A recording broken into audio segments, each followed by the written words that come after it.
2025年4月9號，星期三黃昏。呢一啲唔係飛機尾跡，好奇妙，呈現一個十字架嘅雲，跟住重複嘅十字架。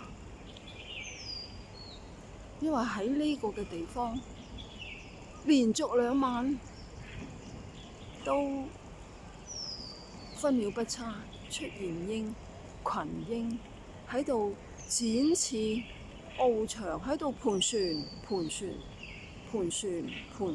低飛。哈利路亞，感謝讚美主！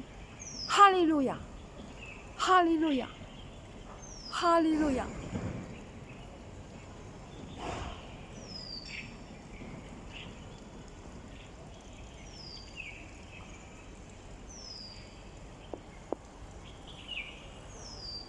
好美麗嘅黃昏日落，